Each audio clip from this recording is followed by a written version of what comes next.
오늘의 말씀은 어제의 내용과 이어지는 내용입니다.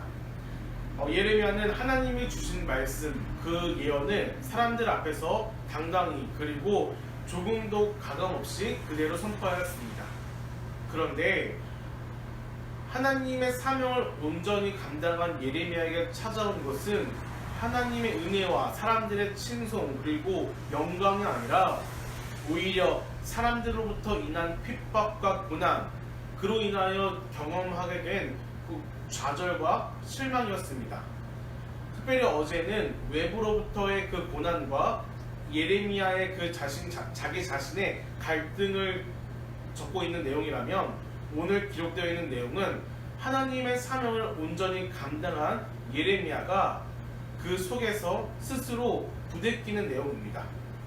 하나님의 말씀을 선포하면 선포할수록 사람들은 자신에게 분노와 고난을 주고, 또한 그 예언과 하나님의 말씀이 결코 긍정적이거나 희망찬 내용이 아니라 하나님의 심판이요 하나님의 분노를 소개하는 내용이기에 그것 자체를 증거하는 것이 예레미야에게는 큰 스트레스요 큰 아픔이었습니다. 그래서 그는 자신의 생일을 저주하며 자기 자신이 이 땅에 태어난 그 날을 저주합니다. 마치 욥이 자신이 고난을 받는 가운데 자신의 생일을 저주하고 자신이 태어났던 그 날을 저주한 것처럼 예레미야 또한 자신이 태어난 그 날에 대해서 저주를 합니다. 계속해서 자기 자신을 저주하고 또한 하나님께 그 사명을 온전히 감당한 것에 대하여 힘들고 어렵더라고 토로하는 가운데 13절에 재미있는 내용이 나옵니다. 13절에 이렇게 기록되어 있습니다. 여호와께 노래하라. 너희는 여호와를 찬양하라.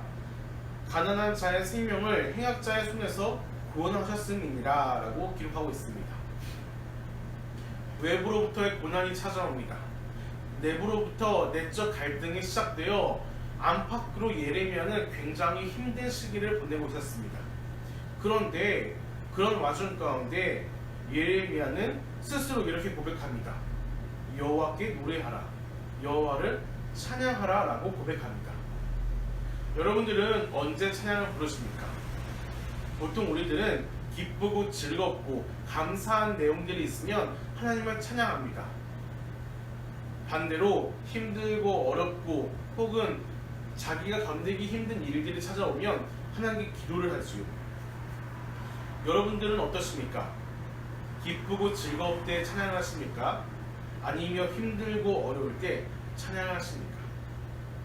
예레미야는 견디기 힘들 때, 내적으로나 외적으로나 자신이 힘들게 할 때 하나님을 찬양하라고 고백하고 권면하고 있습니다.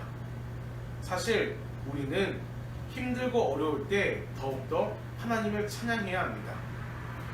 찬양할 이유가 있어서 찬양하는 것이 아니라 찬양하기 때문에 찬양할 이유가 생기는 것입니다. 사도행전 16장에 보면 16장 25절에 보면 바울과 실라가 하나님을 증거하고 예수님을 소개하는 복음 증거를 할 때 사람들이 그들을 잡고 때리고 고초를 당하게 한 다음에 감옥에 가두었습니다. 그때 바울과 실라가 무엇을 하였습니까? 하나님께 찬양하였고 감사의 고백을 올려드렸습니다. 그러자 그들을 힘들게 하였던 외부의 환경이 완전히 바뀌게 되었고 결박되었던 그들의 두 손이 온전히 풀려졌습니다. 이렇게 하나님을 찬양하게 된다면 나의 환경이 바뀌게 되어지고 그 어려운 환경을 극복하게 됩니다. 그런데 여러분, 기억해야 할 것이 있습니다. 앞서 이야기 드렸던 것처럼 내가 찬양할 이유가 없어서 찬양하지 않는 사람들은 나에게 찬양할 이유가 생기더라도 찬양을 하지 않는 것입니다. 사람의 심리가 그래요. 나에게 주어진 것들이 감사의 일이고 은혜의 일이지만 그것이 한순간에 찾아온다면 그것을 누리기에 급급합니다. 누가복음 17장에는 예수님을 찾아오는 10명의 나병 환자가 기록되어 있습니다. 이 10명이 예수님께 찾아가서 자신의 그 아픔을 치료해달라고 요구합니다. 그러자 예수님께서는 이 10명의 나병 환자에게 너희들의 몸을 제사장에게 보이라고 하지요. 그들이 예수님의 말씀에 순종하여 그대로 제사장에게 찾아가 자신의 몸을 보여줄 때 그들의 나병은 깨끗이 치료를 받았습니다. 그런데 그 결과 어땠습니까? 10명 중 9명은 각자의 자신의 삶으로, 가정으로, 집으로 돌아갔습니다. 단 한 명만 예수님을 찾아왔고 감사의 고백을 드렸죠. 그때 예수님이 그 한 명에게 묻습니다. 너뿐만 아니라 나머지 9명은 어디 있느냐고 물어봅니다. 이렇게 사람은요, 자신에게 찾아온 기쁨과 즐거움, 감사, 찬양의 그 순간에 그것을 온전히 하나님께 올려드리지 않고 자기 자신이 받기에, 그리고 자기 자신이 누리기에 급급합니다. 그래서 하나님을 찾기보다는 그 영광을 다른 사람들과 함께 나누고 하나님께 그 영광을 돌리기보다는 자기 자신이 누리지요.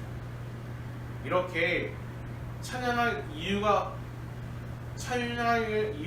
있어도 하나님을 찬양하지 않는 사람들은 처음부터 끝까지 찬양하지 않습니다.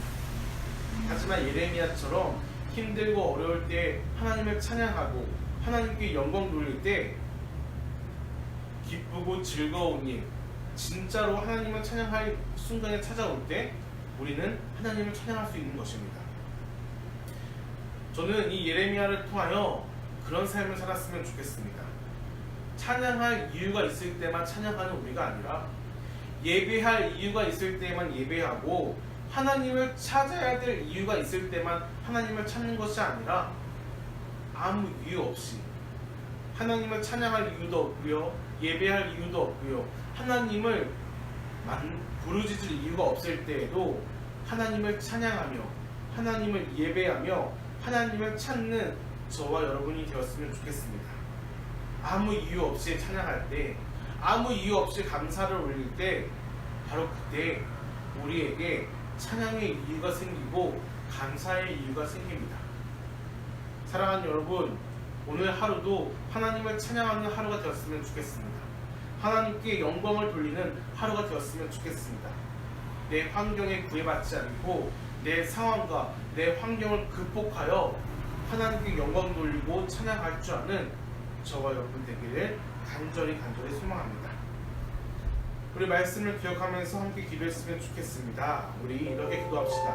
하나님, 제가 상황과 환경에 지배받아 하나님을 찬양하고 감사할 때를 결정하는 것이 아니라 오히려 아무 이유 없이 매일매일 내 순간순간 하나님을 찬양하며 예배하며 영광 돌리는 우리가 되게 좁사고 기도하는 시간 되었으면 좋겠습니다.